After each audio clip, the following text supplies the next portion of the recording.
இன்னைக்கு கொழுப்பெடுத்து போன பூங்கொடிக்கு நல்லா வேணும் அப்படின்னு நினைக்கிறீங்களா? மறக்காமல் நம்ம சேனலை லைக் பண்ணுங்கள், ஷேர் பண்ணுங்கள், சப்ஸ்கிரைப் பண்ணுங்கள் ஃப்ரெண்ட்ஸ். ஆமாங்க, அவங்க ஃப்ரெண்டு வீட்டில் போய் தங்கிக்கிறாங்க. அதாவது இந்த கல்யாணத்தை எப்படியாவது நிப்பாட்டி மாயாண்டிக்கு அவமானத்தை ஏற்படுத்தி கொடுக்கணும் அப்படிங்கிறதுக்காக. இந்த பூங்கொடியோட மூளை பார்த்திங்கன்னா மஞ்சமலை மூளை மாதிரியே மழுங்கி போய் கிடக்குதுங்க. அப்போ தாங்க நல்லா மாட்டிக்க போகிறாங்க. அங்கே பார்த்திங்கன்னா கதவை நல்லா 4 தட்டுற சத்தம் கேட்குது. அப்போ தான் அந்த முன்னாடி பார்த்த மாப்பிள்ளை வந்து நிற்கிறானுங்க. அதுதாங்க தடிமாடு மாதிரி இருப்பானே ஒருத்தன். அவன் என்ன ஏமாத்தலாம் நினைக்கிறியா?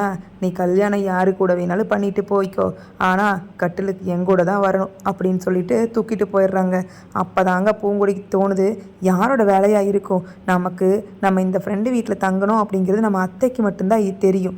அப்படி இருக்கும்போது இது கண்டிப்பாக யார் வேலை? அத்தையோட வேலையாக தான் இருக்கும். கூட இருந்தே குளிப்பறிக்கிறது நம்ம அத்தைக்கு தான் கை வந்த கலையாச்சே அப்படின்னு சொல்லிட்டு ரொம்ப யோசிக்கிறாங்க. இங்கே பார்த்தீங்கன்னா ரொம்ப அப்பட்டமான ஒரு சூழ்நிலையில் மாட்டிக்கிறாங்க. அந்த டைமில் தாங்க நம்ம அழகரும் தேடி வராரு. அழகர் தேடி வரும்போது நம்ம பூங்குடியோட தோழி கை காலெல்லாம் கட்டி ஒரு தூணில் கட்ட வச்சுட்டு போயிட்டாங்க. அப்போ தாங்க, ஏன்மா பூங்குடி என்ன ஆச்சு?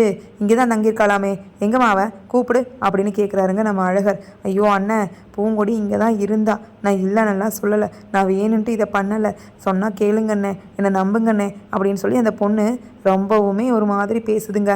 அப்போ தான் சொல்கிறாங்க, என்ன ஆச்சு அப்படின்னு கேட்கும்போது, இந்த மாதிரி வந்து கடத்திட்டு போயிட்டாங்க பூங்குடியை, தயவு செஞ்சு அவளை காப்பாற்றுங்க, அவள் ரொம்ப ஆபத்தான சூழ்நிலை இருக்கா அப்படின்னு சொல்லும்போது, ஆபத்தான சூழ்நிலை தானே அவளுக்கு, அதெல்லாம் ஒரு பெரிய விஷயமே இல்லை, அவள் தப்பிச்சுட்டு தன்னால் வரட்டுமா, நான் போகிறேன், அவளுக்கு நல்லா வேணும் அப்படின்னு சொல்லிட்டு அழகர் திரும்பி பார்க்காம போகிறாருங்க.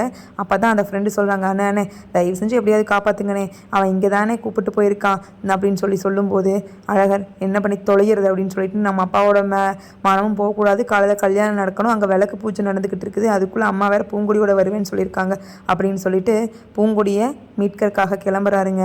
அங்கே பார்த்தீங்கன்னா பூங்குடி நல்லா கைகாலெல்லாம் கட்டப்பட்டு தன்னோட இதே போகிற நிலமையில இருக்காங்க.